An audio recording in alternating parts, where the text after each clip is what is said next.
Great. Well, I'm very happy to be introducing Justin Sanchez to deliver Schuyler Hall's first annual Optimal Work Talk. Now, for those pitiable few who do not know, Optimal Work is a new psychology of work. Justin is going to share with you this theory of growth, which we at Schuyler Hall can also teach you and help you apply in your life more in depth in our mentoring program. The main topic that he'll explore is one that's of interest to all of us: how to work. He's going to show you how to thrive on challenge, how to grow constantly, and how to stretch for your ideals. So just think about this for a moment. It's something that all of us want to do, is to really live our ideals in our lives, to bring them to life, but few of us really know how to actually do this. Ideals, noble ideals, courage, justice, patience, long-suffering, wisdom. These so often remain abstract and elusive. How can we really grasp them and make them concrete? Justin is the man to show us how to not only think about ideals, but also to really live them. And he's going to show us how to do this in the simplest possible way, by simply doing something that we already do 4, 6, 8, 12, 16, 18 hours a day, which is in our work. Now, Justin graduated from Harvard University in 2017 with a degree in neurobiology. He's now a researcher at Johnson Laboratory at Massachusetts General Hospital. He is the author of 6 scientific papers, which have collectively received 47 citations. Most recently, the cortical origin and initial spread of medial temporal tauopathy assessed with positron emission tomography, which was just accepted for publication in Science Translational Medicine. And with his expertise in neuroscience and biology and neurobiology and science, Justin brings a unique perspective to these questions of work and focus. That's why he's the perfect guy to teach us the science of optimal work. Justin started learning about optimal work only really 3 years ago, but he immediately clicked with the ideas. He just took off. His rise was meteoric. Within 6 months, he became a mentor, something that's possible for all of you too if you apply yourselves. He's now helping others transform their approach to work. Justin's tenacious mastery of the optimal work approach, his dogged diligence in putting these principles into practice, and his unmistakable charm, wit, and eloquence make him the perfect man to give this talk tonight. He won't just speak to you about ideas, he'll show you how to bring them to life. So listen closely.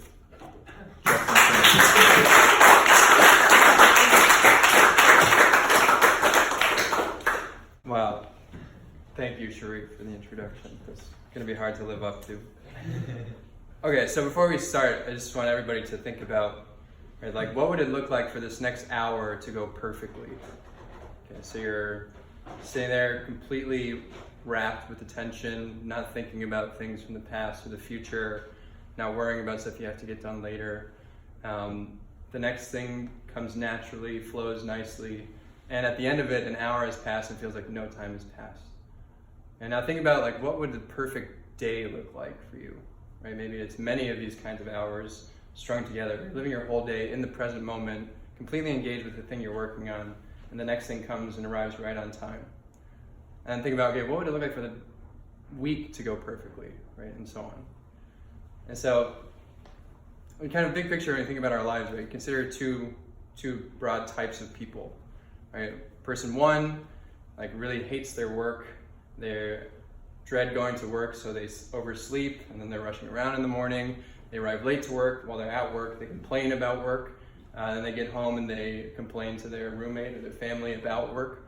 And then they get up and repeat the cycle the next day.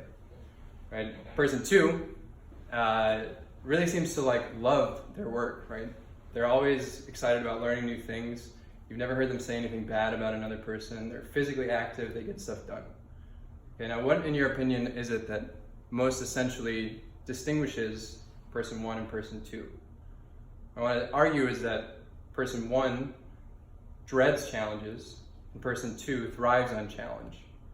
Okay, what I'm going to teach you tonight, as Sharif has told us, is how to start thriving on challenge by just taking 1 hour of your work each day and shaping it into a golden hour of your best work. Okay, I'm going to teach you how to do this by a simple sort of 3-step process. Okay, so, oh no, the clicker died again. If you want to, let me change the battery. Okay. I'll just point and Victor will hit the trackpad.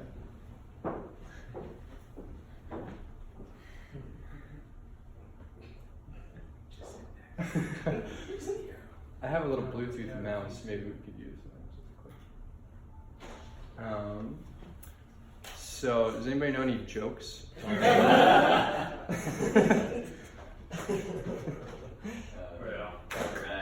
All right. So I mentioned we have this 3-step process. We're teaching you to work just 1 hour, we call it golden hour in optimal work speak, of your best work. Because I think about, right, a time where you're really working at your best. Right? I mentioned this kind of feeling of timelessness, that the time passes really quickly, but you get a lot done, and at the end it feels like no time has passed at all. Right? The attention comes sort of effortlessly. The next thing that you have to do arrives right on time, and you're just flowing seamlessly from one thing to the next. And above all, you're positively enjoying what you're doing because you're growing.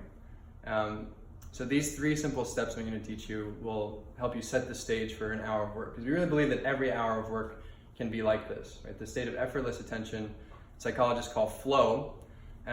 It's not just something that happens to us sometimes depending on whether we're lucky or genetically predisposed to it. Okay, flow is something that you can train and learn to achieve at will using the right techniques. Okay, so there'll be 3 clicks here to show this, the 3 aspects to set the stage for an hour of work. You can remember them by the simple mnemonic, ready, set, go. So 1 is reframing, click. You can just click all 3. It was going to be more dramatic. So here's the 3 steps in broad outline. Ready, set, go, right? Step 1, reframing. Step 2, mindfulness, or settle the mind. And step 3, challenge, or go. Set a goal and go for it.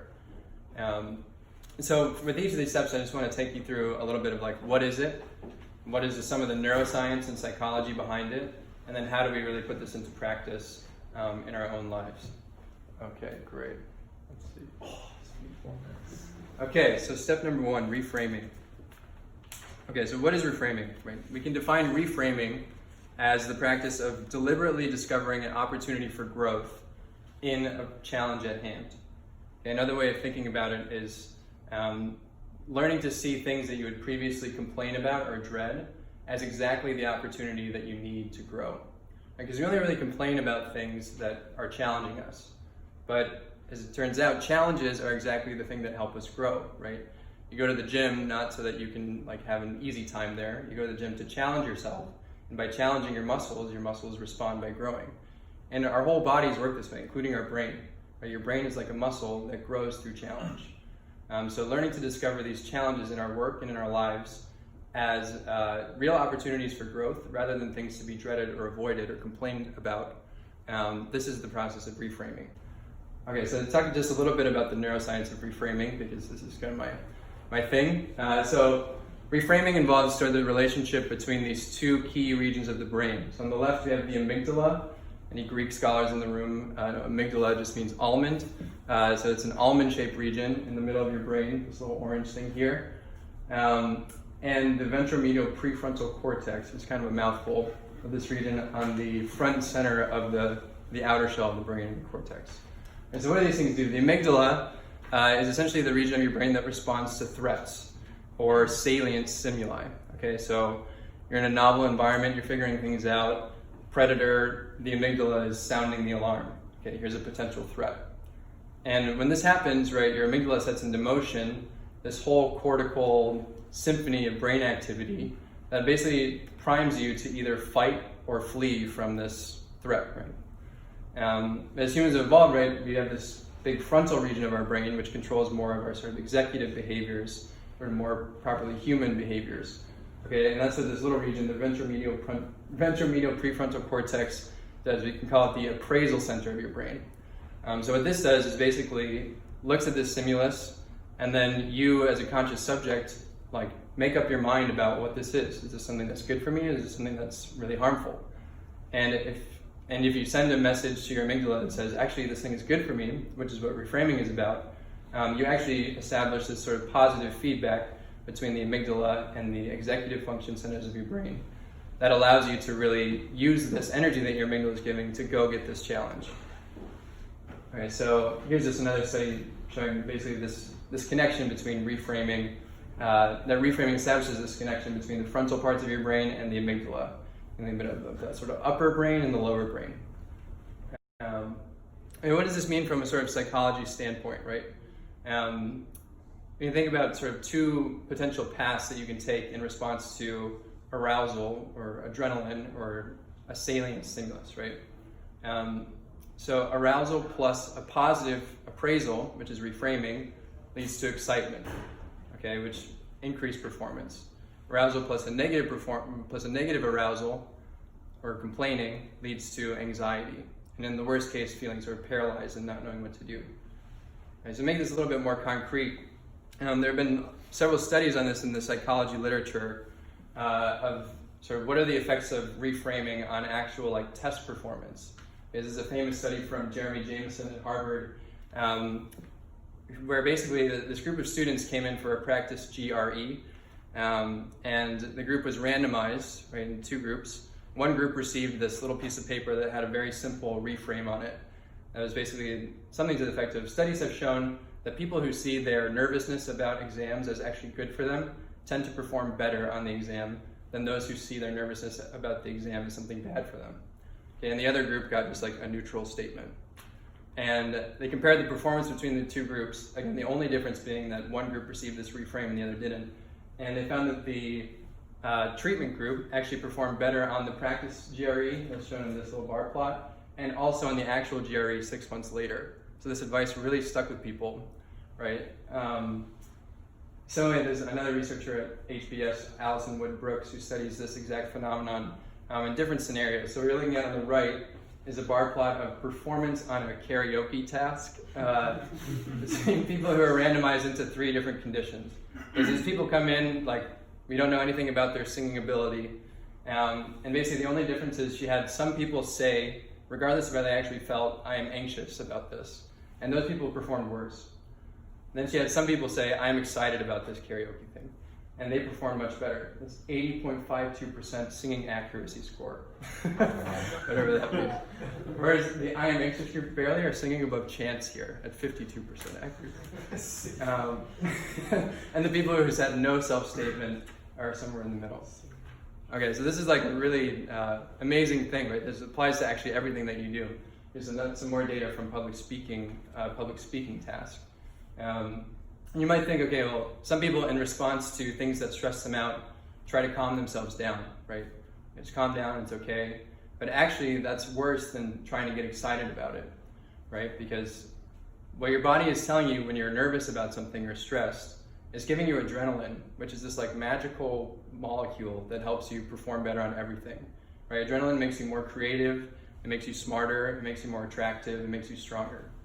And so when your body is giving you this, right, you want to respond to that by saying like, yes, thank you, let's go get this thing, rather than saying calm down. Okay, so how do we kind of put this into practice in our work, right? So think about a task that you have to do that you might be like really dreading or complaining about. Okay, maybe it's writing a paper, maybe it's preparing a presentation, and then sort of ask yourself these three questions as a fast way to reframe it. So firstly, what is it that's really most challenging about this task? Okay, really naming the challenge contained here. So maybe it's that, well, I don't really know how to get started. Or maybe that, well, whenever I started this thing in the past, I get halfway and then I lose motivation. Okay?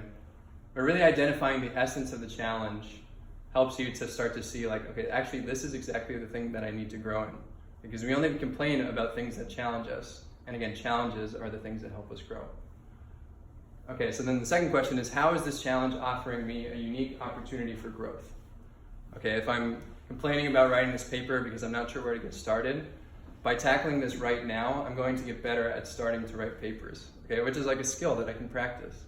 If I'm dreading getting started on this thing because I'm afraid of getting stuck halfway and not really knowing how to continue, this is my opportunity to practice constancy in my work and keeping up momentum. Because the moments where I'm tempted to give up halfway are exactly the moments where I can stretch my constancy muscles. And it is helpful, I think, also to identify a particular ideal or virtue. Sharif mentioned ideals in the introduction, that we can really start to grow in this task.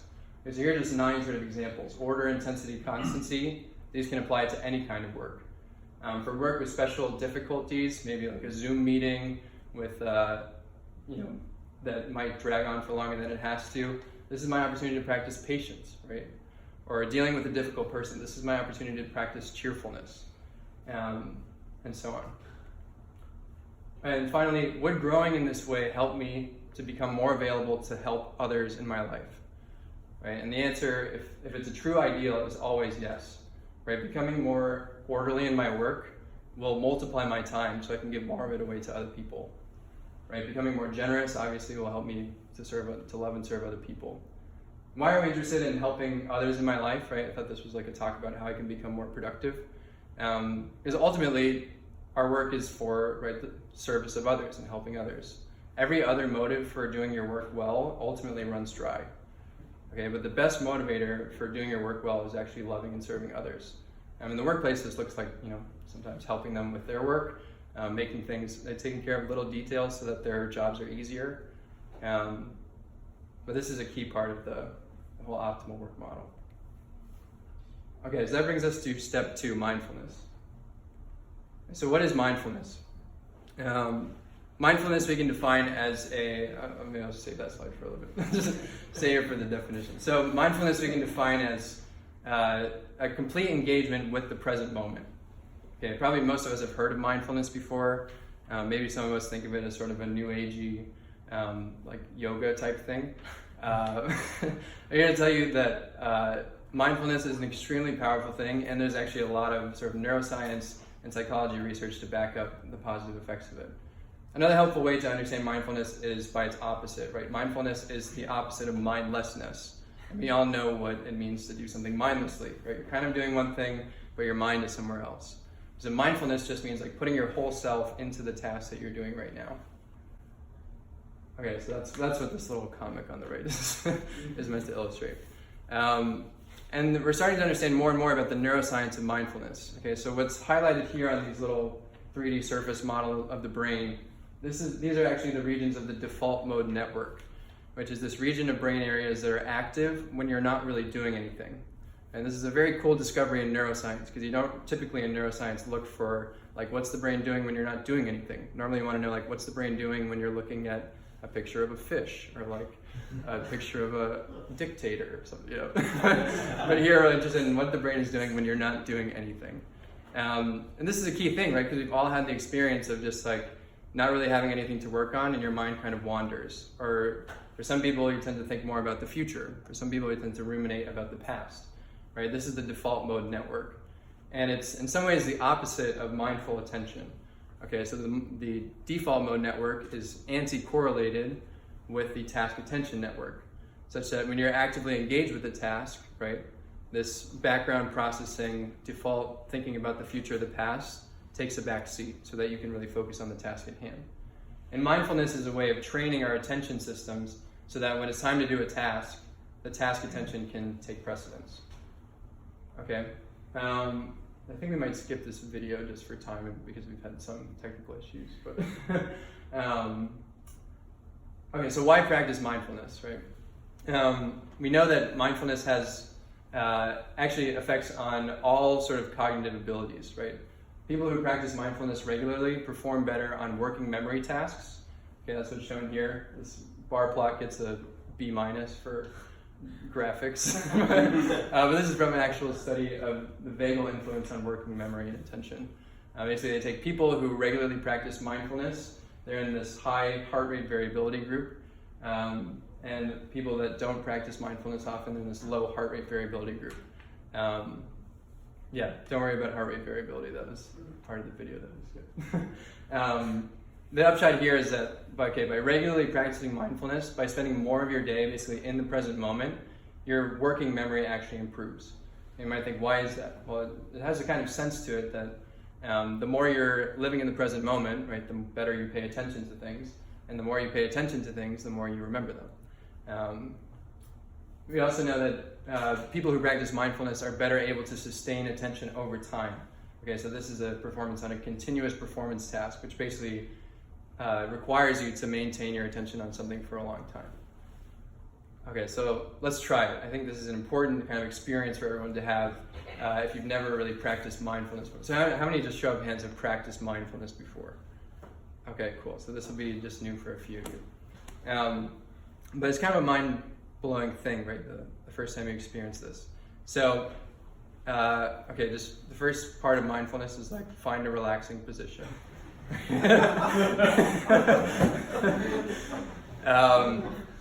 What we're gonna actually do now is use your hand, okay, as a way of labeling your thoughts. Okay, so how many people have practiced this kind of mindfulness? Are you raising your hand or are you doing the exercise? Okay, so the idea here is just if your hand is like dead center, right? This is, I'm here in the present moment. Then we're gonna let it go quiet and just wait for a thought to pop into your head. If the thought is about the future, label it as a future thought and then bring yourself back to the present moment. Okay, if your thought is about the past, label it as a thought about the past and then slowly bring yourself back to the present moment. Let's just do this for 30 seconds.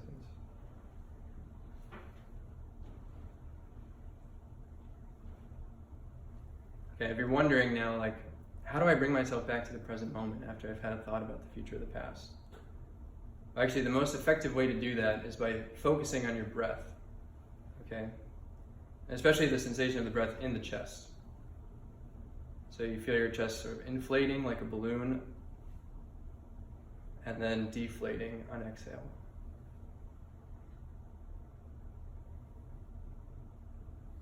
Okay, great. So, why do we talk about the breath with mindfulness, right? This is kind of maybe a trope now. But everybody in the room is visibly calmer, which is great. So with the breath, right, this is just like the simplest task you could possibly do is breathe. And so by pouring all of your attention into this one extremely simple task, right, this is training your attention to give its whole self to some task.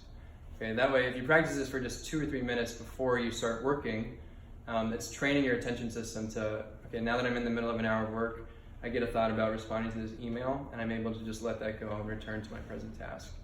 Okay, it actually makes a huge difference. Particularly in the afternoon, I find like way more distractible. So just really taking the time out for mindfulness as part of this, like setting the stage for my hour of work, really can make a big difference. Okay, so that brings us to this third piece, which is challenge. Okay, review my notes here. So, what do we mean by challenge, right? We mentioned about complaining that we only complain about things that sort of challenge us, right?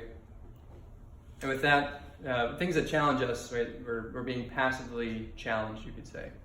Whereas the people that really thrive on challenge in their work, right? Remember person 2 from this little thought experiment. They're like, seem genuinely excited about learning new things, right? They're always finding ways to challenge themselves beyond just what the situation is calling for, okay? So this is kind of a busy slide, but there's a group in my lab that studies these people we call super agers. Okay, so I work in an Alzheimer's lab. Normally we study how the brain sort of goes wrong as you age. But the flip side to that is there are some people who we call super agers who are basically they're in their 80s, right, and they have the cognitive abilities of like 25-year-olds. So they're like really extraordinary people. Okay, we wanted to know like what's different about the brains of these people compared to just like a normal 80-year-old. And it turns out that these people have preserved sort of neuroanatomy, right, thickness of the brain in these very regions that we've been talking about that relate to mindfulness and reframing. Okay, meaning the ventromedial prefrontal cortex and other cortical regions involved in the default mode network.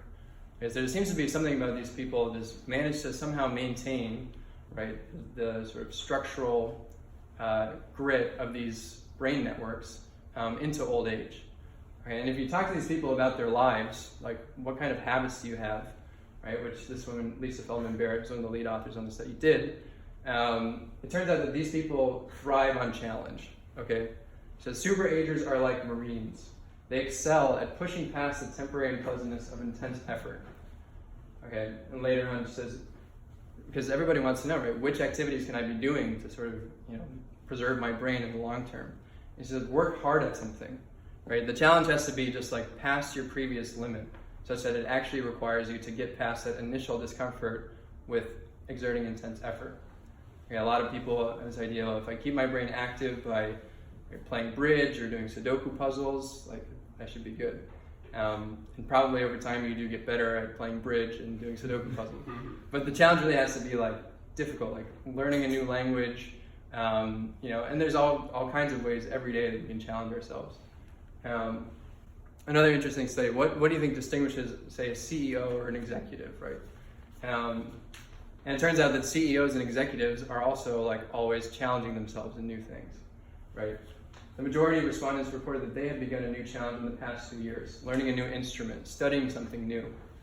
Okay, so this is just to say that the thriving on challenge, right, is really what distinguishes these kinds of people. But then you might think, okay, some people maybe thrive on challenge, but it's like not for me, or probably not everybody can do that. It's just, again, maybe a genetic predisposition to thrive on challenge. So this is data from Carol Dweck, who's kind of the leader in this theory called the growth mindset.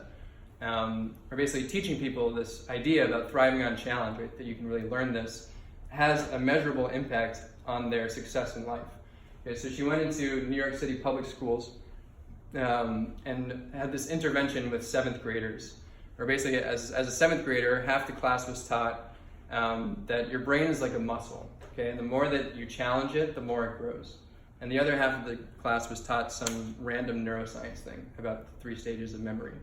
Okay, and they followed these kids over time and found a significant difference 2 years later in their performance in their math classes. And the only difference, again, was just they gave them this one simple idea that your brain is like a muscle. And the more that you challenge it, the more it grows and responds. So I really believe that this is something that anybody can learn, right? Okay, so again, so let's bring this back and make it concrete. How do we really live this in our own work? So take an example like reading. Okay, probably if you're in this room, reading is something that you do a good amount of. But this applies to sort of, how do I really start to challenge myself in my reading? Okay, so think about the last time you sat down to read, right? Maybe you grabbed your book, found the comfiest chair, sit back, cross your legs, and read until you kind of start falling asleep. This has to be a better way, right? Let's think of a better way. If for every time you sat down to read, you really took the time to think, what would it look like for me to really become a better reader in this hour? Right? Think about how much better you would get at reading over your lifetime. It's funny, in my field, you meet these super smart people, engineers, doctors, who still type with 2 fingers, right? And it's how much time a day do you spend typing? And you never thought to just really be deliberate about how you practice this thing, and think about how much better of a typer you would be, a typist. The same thing applies for something we do all the time, right? Reading.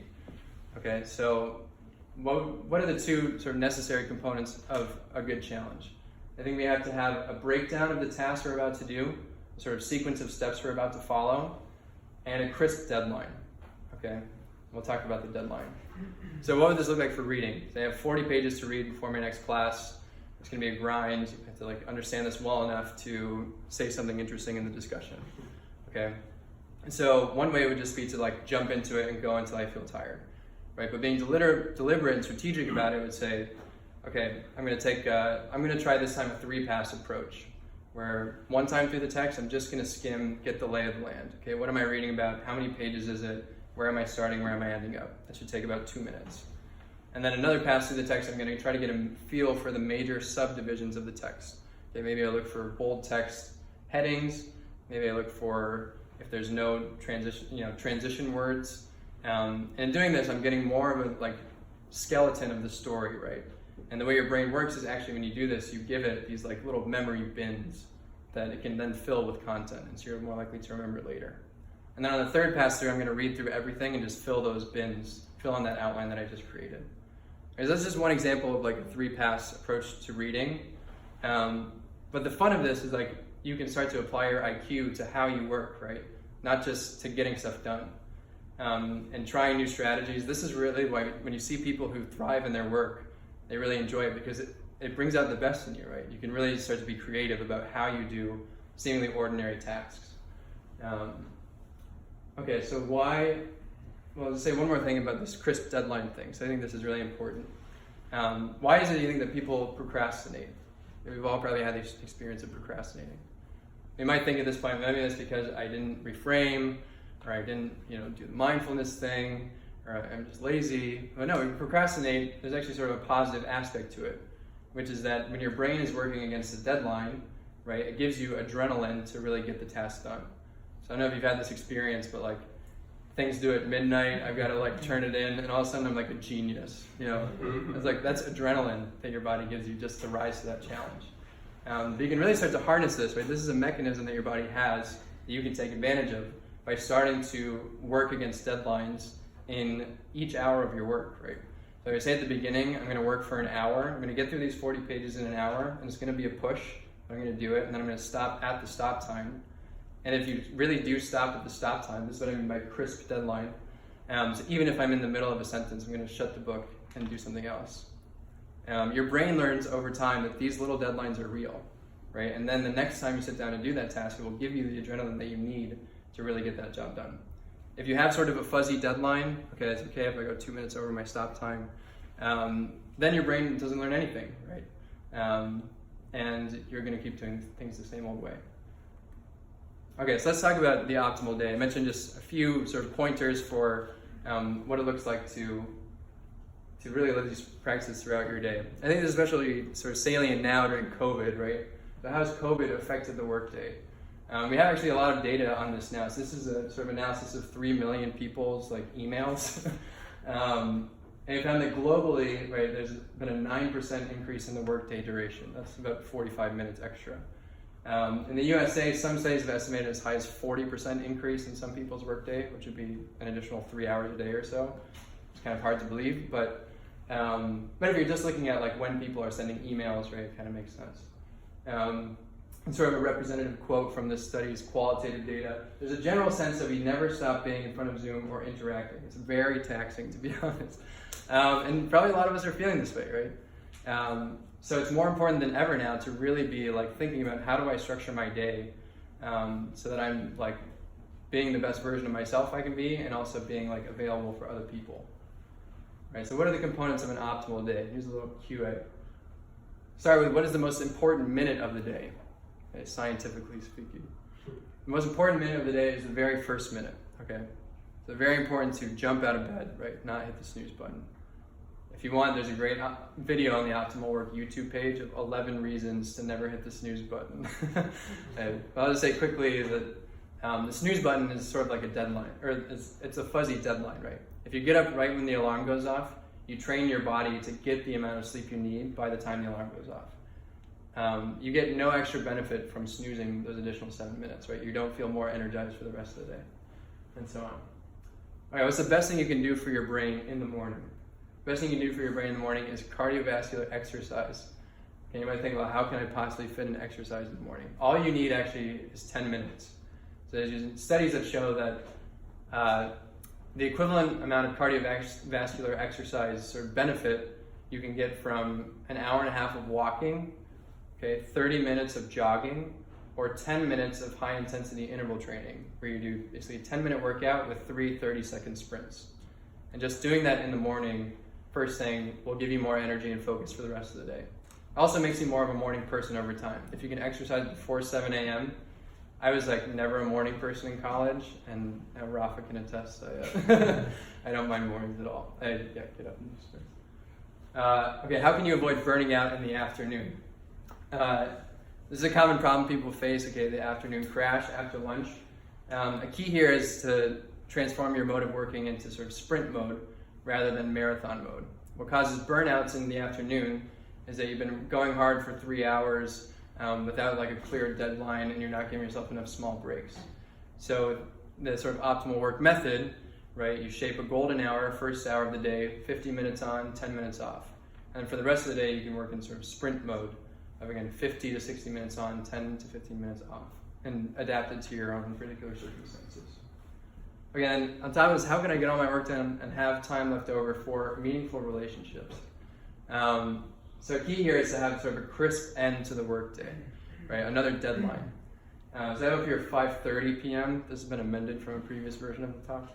5:30 p.m. I think is a totally reasonable time to stop working for college students and for most like young pros. Okay, some people have jobs that actually don't allow for this.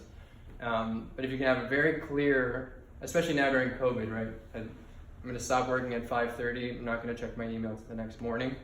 I know that probably sounds insane to some people. But this is actually, like, in the long term, very good for your sort of overall mode of working and also your ability to like maintain meaningful relationships.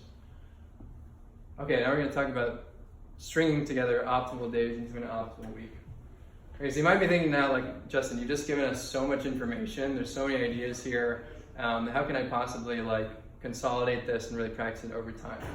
Okay, so we have a website, OptimalWork.com, that you can sign up on, which has a lot of this content and also will teach you how to do a golden hour and eventually sort of give you a golden hour for various different sort of needs throughout your day.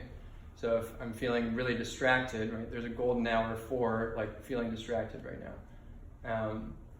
And we also have like, an important part of the Optimal Work sort of website and model is this thing called the inventory. Okay, so the inventory is a 24-question sort of survey or instrument where each question in the inventory is actually a statement of some ideal. And then you respond to the questions by agreeing with them on a scale from 1 to 10. 1 being, no, this is completely false for me, and 10 being, yes, this is absolutely true for me.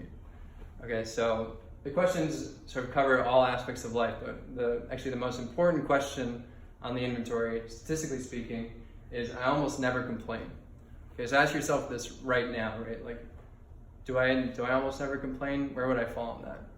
It turns out basically by your answer to that one question, we can predict your score on the whole inventory. This is a very important thing. It speaks to sort of the centrality of reframing. Okay, so the idea is that you would take this 24-question inventory, you get a score, right, between whatever 1 times 24 and 240, and then you can identify like, okay, I'm pretty good on my mode of working things, but here's a question I'm low on, and I want to get that up to a 10 out of 10 this week. And so the inventory will actually give you sort of a targeted resolution. Right? This week we suggest you focus on this item. And then you sort of come up with a plan, and you hope to see progress in that question over time. This is actually my data from 2017. Okay, in addition, you can use the website, it's great. But really the fastest way to grow, I think, is to have a mentor, right? So anybody know who this is? It's not Rafa. This is Telemachus and mentor from the Odyssey, which is where our word mentor comes from. We all learned yesterday. So, right, why would I need a mentor? Okay, a mentor is somebody who can like sort of survey your situation objectively, identify like areas where you can grow, and then help you to come up with resolutions that meet your goals. Okay. Why is this so important? Because like there's really no substitute yet for the personal sort of feedback that a mentor can give you, right? Somebody that you can just go to with a question. You could spend all day like Googling answers to this question or searching YouTube, but a mentor can just like give you the answer. Okay, so what we're doing at Skylar is we're trying to start this whole sort of mentoring program here, right? And there's several of us who have mentored people before with Optimal Work, including myself. I put this big QR code here, which is a link to a sign-up form if you're just interested in hearing more about mentoring, put your name and your email. I realize that people are maybe not as big on QR codes as I am, so I also just put my email address up here, or you can come talk to me.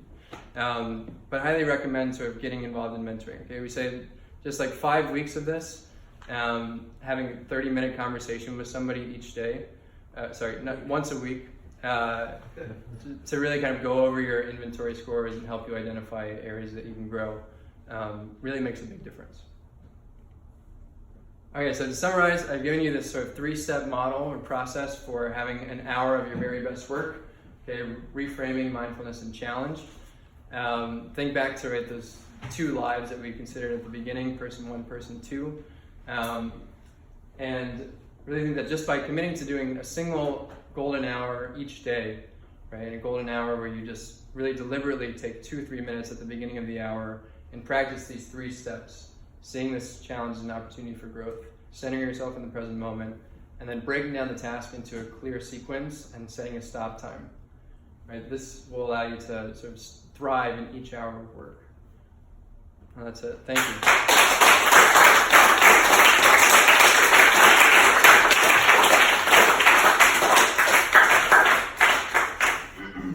Great. So if there are any questions, unless there's any... That was an optimal presentation. Thank you. Yeah. What questions? Yeah. Justin, I have a question. If for a task that it's hard to see how it extends beyond yourself, like maybe it's a fellowship application or an interview for a job. Yeah. How do you in that task find a motive for working well that goes beyond yourself and that's also convincing to yourself to work towards? It's a good question. I kind of think, and maybe this just speaks to my kind of experience in mentoring people, but the better that you get at a task, the better you'll be able to teach it to somebody else, right? So if we're applying for a grant or something, like if I get this grant, I'm going to be the main beneficiary of this thing. But also by really mastering the process of this grant writing, identifying potential pitfalls and rabbit holes. When I'm mentoring somebody later on as a PI or whatever, I'll be able to really help them more than if I just sort of do this to get it done, right? So I think that's one way to think about it. I said fellowship, not grant. Oh, sorry. You beat me today. Should I do the answer again? That's great.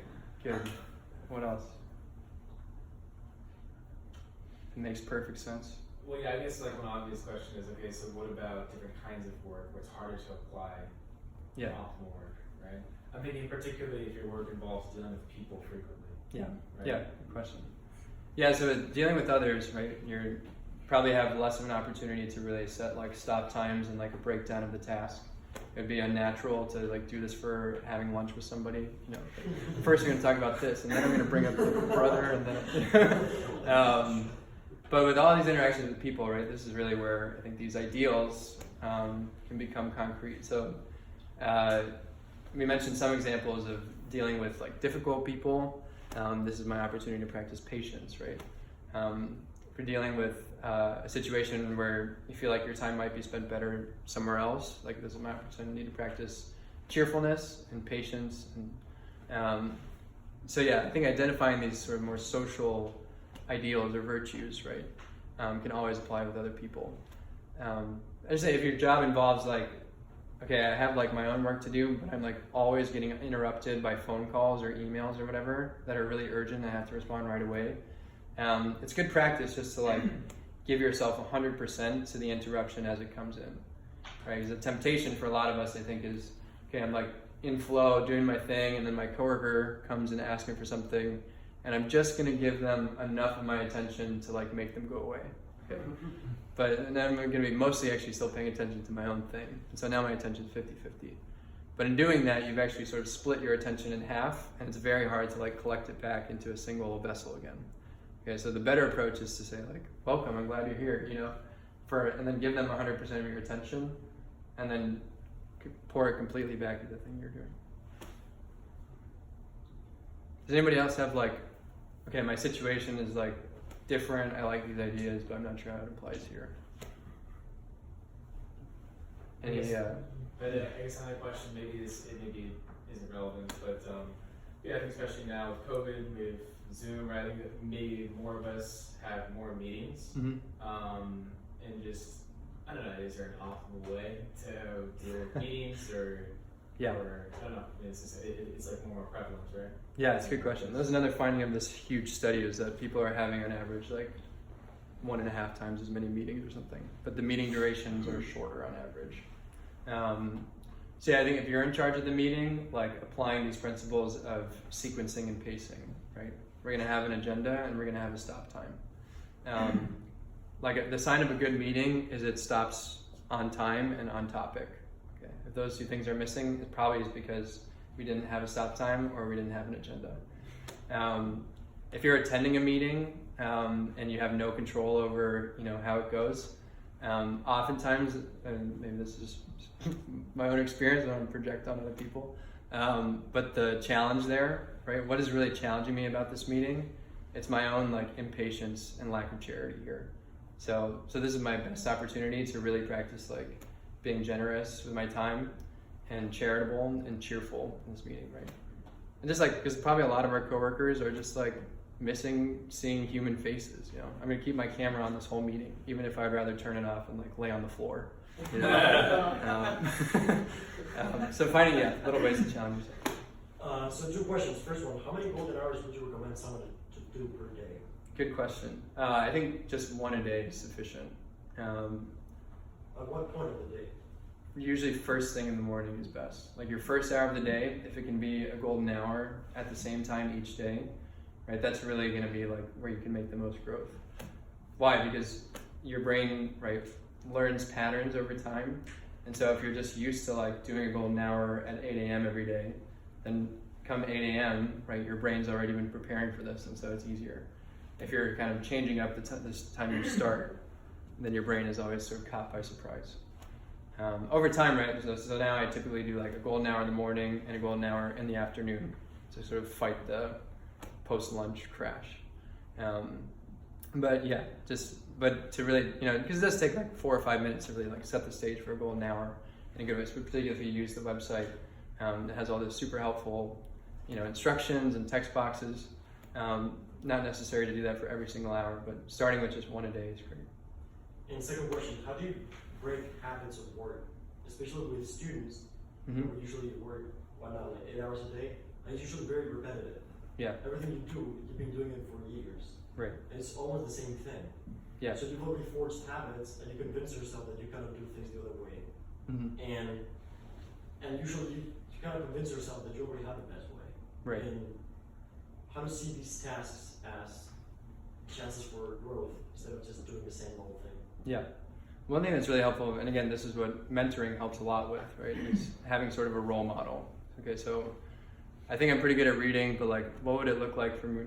How would Sharif read this book? Sharif's probably a much better reader. Or somebody that how would somebody that I really look up to do this task? And probably there's going to be a gap between the way I'm currently doing this task and the way my role model does it. Or even just the way I'm ordinarily doing this task and the best way I can imagine doing it.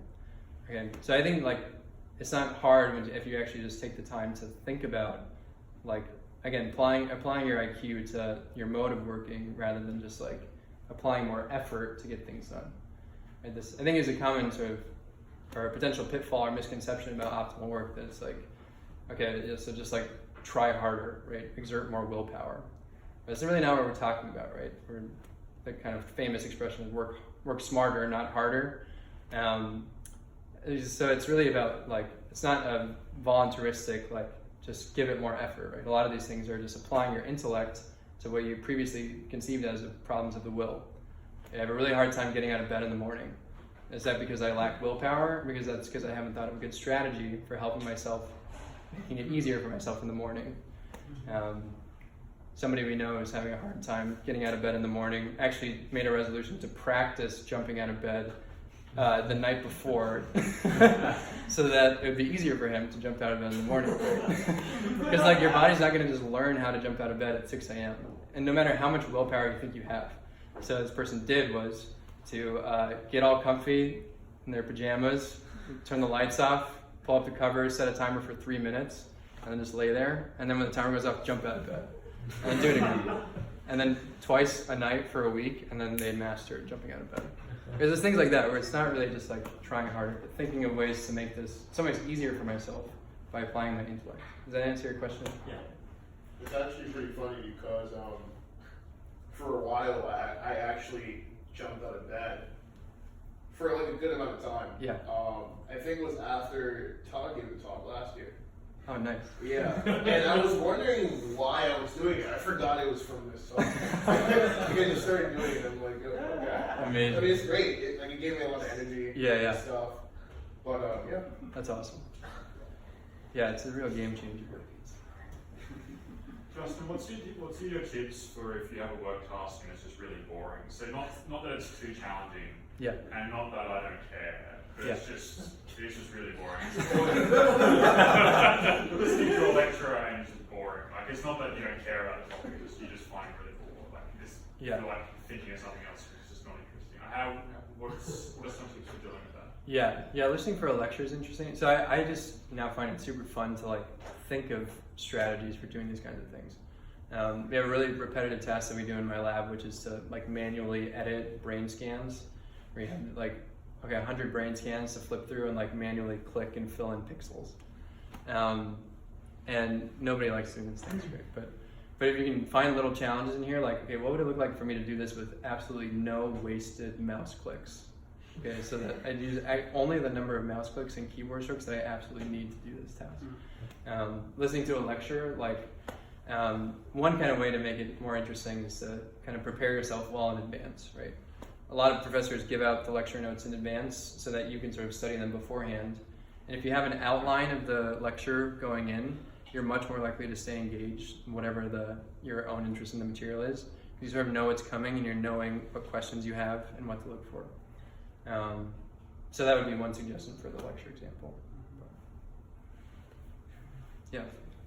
If you wake up naturally, let's say half hour, so you wake up at 6, your plan. You wake up at 5:30, you go, oh, it's gonna half an hour, and you're thinking, oh, I can't wait for the day to start. 6 o'clock, I'm gonna lie here in bed, but I'm ready. I'll be ready at 6. Or should a guy get out right away? Well, that's a very difficult question. I think it's an unsolved mystery. Like, my own policy is, like, I got up 15 minutes before my alarm this morning and I just got out of bed. Mostly because it's like, if my alarm doesn't go off, I don't wake up my roommates unnecessarily. Yeah, but 30 minutes before is like close, because I don't want to like necessarily teach my brain that it's okay to not sleep until the alarm. So, yeah, I'm sorry I don't have a straight answer for that. But, yeah. So it seems that like being engaged with your work, but also things you do outside of work is sort of the ideal. Like even in your reading, you're hanging out with friends and everything like that. Yeah. Doesn't that get kind of exhausting? Good question. So, yeah, it's kind of like where does energy come from, right? And what depletes energy really? I think that energy actually more than like sleep comes from doing things that we really love. Okay, and so spending your whole day in flow actually over time like increases the amount of energy that you have because you're more engaged. One way to think about this is like, okay, if I'm like super tired at the end of the day, I get in bed, I'm like ready to fall asleep, and like my best friend calls me, it's like, I need to talk to you. Like I would get out of bed and I would have the energy necessary to like talk to my friend because I love it, And so this is what really gives us energy to do the things that we're doing, right? Is love. So of course, like we need to take care of ourselves. We need to sleep enough. We need to, and so on. But this is how you can sort of stay in this state of engagement with the task at hand, and not be like totally wiped out. It's kind of a funny thing that I think all of us slip into this at times, is thinking like, man, if I really like work hard on this, I'm gonna be so exhausted later on, or if I like really like give this person more of my time, I'm just like not gonna have any. I'm just gonna be squeezed out like a lemon, at the end of this. That's like normally not true, and actually we get more energy by. We probably all had the experience of feeling like really physically cheerful and energetic after a good workout, right? Maybe not everybody, but I think that's a common experience. That's another proof of this. Good question. Yeah. Your answer, like about love with like the work, it just reminded me of this sort of snippet of a video I saw of like Jerry Seinfeld. He was like answering a question from I think Howard Stern. He just asked him like, how. I guess the concept was like, how are you so great at what you do? And he just answered like love. Like he loves, like love for the art of what you do, kind of like him. And he used like Michael Jordan as an example, just being like. Just loving what you do allows you to be great at it. eventually. Yeah. Yeah. That's great. Yeah, I think a lot of like this talk could be summed up basically by saying like either you're operating out of motives of love or out of motives of fear. Right? Being distracted all the time, like you're afraid to jump into the task. Being in threat mode, challenged by things, you're afraid of this thing. But actually loving, right, is the answer from. Yeah. So I was wondering, like, it seems like optimal work is super helpful with when you might get distracted or you're trying to help yourself focus for that golden hour. Mm-hmm. But like in that golden, I don't know, is there some way that optimal work can be applied for like in that golden hour and you're trying to understand something, or like you're studying and it just doesn't work. Yeah. Like where like no matter how much you try, it's like you still just don't comprehend what you're trying to learn. Sure. Yeah, it's a good question. Like, what happens if in the middle of the golden hour I just hit a wall? Is I think over time, right, the more we kind of learn to thrive on challenges and little things, you can actually sort of start to look forward to those moments of like, I don't know what's going on here. And in some ways, like the great intellectuals, like they really actually actively seek out these moments where they don't understand anymore, because that's again where growth happens, right? Feeling like you're in the cloud of unknowing, right? Like I don't know what's going on here. But then there's always sort of, well, maybe not always, but usually that's a precursor to a breakthrough. Especially for like most of the things that we do, right? You're a student, you're a worker in an office or in a lab, like somebody knows the answer, and so can like come eventually give you the answer. So, yeah, if like in the middle of the golden hour you find like, okay, my steps I made by myself are totally unhelpful, I'm like totally off the rails here. Again, that's the moment to like grow in order and just like reset, revise the steps, go back to the breakdown, and like start again. So it requires actually this virtue of hope, right? That we want to be never afraid to like start again. Okay. Yeah. Hopefully that answered the question. Could you tell us a little bit about the concept of failure with the lens of optimal work? What is failure? Yeah. Because you can fail on an optimal golden hour. Right. Not just failing in a task, but fail in your dispositions towards the task. Sure. How can you reframe the very reframing itself? Question Yeah. is so meta. So meta. Yeah, it's a good question. I think, so on the one hand, right, yeah, you can fail in terms of sort of the outcome that you were shooting for. And a lot of times outcomes are just out of our control, right? I really want to understand this thing, but like at this point that's out of my control. I really want to like win the fellowship application, but like that's beyond my control. I really want my boss to like my presentation, but like, that's out of my control. And so if your focus is entirely on outcomes, you're going to be met with a lot of failure, and it's going to feel like devastating because, well, I had all these goals and I thought I was doing the right thing, but but ultimately like you weren't really responding. If you can say at the end of the day, I really did the best that I was capable of. And my goals are more sort of internal in terms of my own process of doing this. Right? If a goal is to improve my process of doing this, I can always achieve that. If a goal is to sit down and focus on this for 10 minutes, I can always achieve that, just about. So really figuring out like, okay, what are things within my control and what are things out of my control? If your failure is in my own like ability to reframe, my own ability to stay mindful, again, this is a moment where hope is sort of necessary, right? That right, and the best people fail at this like many times a day. It's just a matter of like starting over, not just throwing in the towel at that point. And this is where, again, mentoring is super helpful because we all sort of need encouragement and ways for like restarting. Because maybe I'm failing over and over again because I just have the wrong strategy, but I can't see it. And a mentor can really help you with that. Maybe last question. Great. Sometimes I've been in a golden hour where all of a sudden it feels like I can't get what I wanted to get done. Yeah. And I start to get really stressed about that, and it actually makes my work get worse. Right. In a situation like that, is it because I didn't reframe well enough, or is it because I didn't set the right sort of challenge? I set the bar too high. Yeah, but I think with high achieving people, like there's always this tendency to like set the bar too high. And sometimes that just takes kind of a recalibrating of like, how long is this thing actually going to take me?